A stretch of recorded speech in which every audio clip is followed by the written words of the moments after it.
दोस्तों, सौरमंडल की बाहर की दुनिया काफ़ी जिज्ञासा और रहस्य से भरी हुई है और आज हम कुछ ऐसे ही सफ़र पर निकलने जा रहे हैं। पृथ्वी से कई अरबों किलोमीटर दूर प्लूटो ग्रह की सैर करने वाले हैं। 1930 में वैज्ञानिकों ने कुइपर बेल्ट में मौजूद अपनी जगह को बदलने वाला सबसे बड़े पिंड की खोज की, जिसे हम आज प्लूटो के नाम से जानते हैं। वैसे तो कुइपर बेल्ट में प्लूटो के साइज़ के बहुत सारे डॉर्फ प्लैनेट मौजूद हैं, पर अपने वॉल्यूम की वजह से कुइपर बेल्ट में सबसे बड़ा डॉर्फ प्लैनेट प्लूटो है। सोलर सिस्टम में प्लूटो पर बाकी प्लैनेट्स के मुकाबले ज़्यादा रिसर्च नहीं किया जाता है। 1989 तक सोलर सिस्टम के सभी प्लैनेट पर स्पेसक्राफ्ट भेज दिए गए थे और उनके बारे में इंफॉर्मेशन मिलना भी शुरू हो गई थी। लेकिन प्लूटो की पृथ्वी से अत्यधिक दूरी के कारण और आसपास मौजूद पिंडों के कारण इस पे अभी तक स्पेसक्राफ्ट नहीं भेजा गया था। लेकिन साल 2006 में प्लूटो के लिए न्यू होराइजन्स को लॉन्च किया गया। प्लूटो की पृथ्वी से दूरी आप इस बात से अंदाज़ा लगा सकते हैं कि इसके लिए न्यू होराइजन्स की लॉन्चिंग स्पीड 16.26 किलोमीटर पर सेकंड की थी और साल 2015 में प्लूटो के कई जटिल रहस्यों का इंफॉर्मेशन न्यू होराइजन्स ने देना चालू कर दिया था। प्लूटो के करीब 10,000 किलोमीटर दूर से ही आपको प्लूटो की सबसे चमकीली सतह दिखाई देगी। इस पूरे सरफेस रीजन को तंबाओ सरफेस रीजियो से जाना जाता है। इस सरफेस के वेस्टर्न लोब को स्पुतनिक प्लैनेटिया भी कहा जाता है, जो कि एक बर्फीला एरिया है। इस पूरी सतह पर आपको जमी हुई नाइट्रोजन, कार्बन मोनोऑक्साइड और मीथेन ही मिलेगी। इसके ठीक नीचे ही आपको काफ़ी दूर तक फैली हुई गहरे रंग की सतह दिखाई देगी। जैसे ही आप इसके एटमॉस्फेयर में इंटर करेंगे तो आप खुद को फॉग से घिरा हुआ पाएंगे। प्लूटो पर आपको मुख्य तौर पर नाइट्रोजन गैस ही मिलेगी। इसके अलावा कुछ मात्रा में मीथेन, कार्बन मोनोऑक्साइड और कुछ ऑर्गेनिक कंपाउंड भी मिलेंगे। लगभग 160 किलोमीटर ऊपर तक फैली हुई इस फॉग प्लूटो की सतह पर मौजूद बर्फ़ के कारण ही बनती है। हमारे चंद्रमा से लगभग 2/3 रॉकी एरिया है, जो कि पूरा बर्फ़ से ढका है। इसकी डेंसिटी इतनी कम है कि इसका भार हमारे चांद का 16% है। जैसे ही आप इसके सतह पर कदम रखेंगे तो आप खुद को 2 से 3 किलोमीटर लंबे पहाड़ों से घिरा पाएंगे।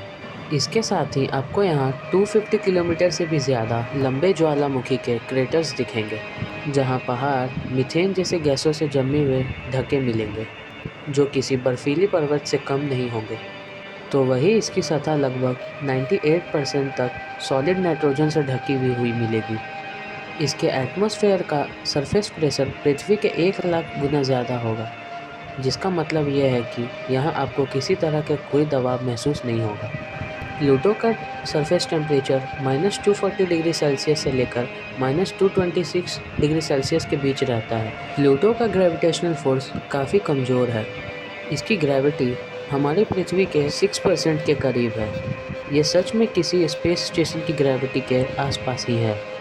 इस बात का अनुमान आप खुद लगा सकते हैं कि बेहद कमज़ोर ग्रेविटी होने के कारण यहाँ पे चलने में बहुत ही मुश्किलाहट होगी और यहाँ पर बॉडी मूवमेंट भी कंट्रोल कर पाना बेहद ही मुश्किल है। प्लूटो का एटमॉस्फेयर स्टेबल नहीं है, ये लगातार बदलता रहता है। जब ये अपनी ऑर्बिट में सूर्य से दूर जा रहा होगा तो आपको यहाँ पूरा नज़ारा बर्फ़ का भरा हुआ मिलेगा।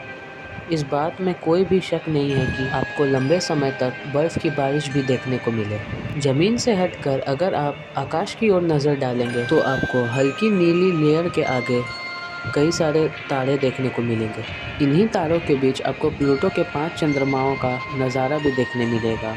इन 5 चंद्रमाओं में स्टिक्स, निक्स, केरबेरोस और हाइड्रा नाम के चंद्रमा आपको छोटे और दूर दिखाई देंगे, पर प्लूटो के सबसे बड़े और सबसे करीब चंद्रमा चारोन का आश्चर्यजनक नज़ारा आपके होश भी उड़ा सकता है। प्लूटो का सबसे बड़ा चंद्रमा प्लूटो के साइज़ का हाफ है और ये उसके मात्रा में 19,640 किलोमीटर दूर है। पृथ्वी का चंद्रमा इसके मुकाबले 20 गुना ज़्यादा दूर है।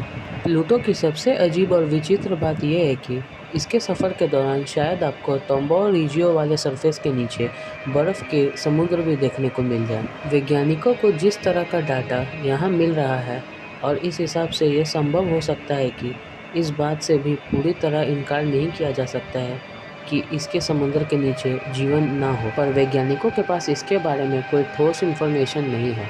वैज्ञानिकों के अनुसार प्लूटो की कंडीशन और भी ज़्यादा कोल्डर होते जा रही है, जिसकी वजह से इसके मौसम में बदलाव होने लगे हैं।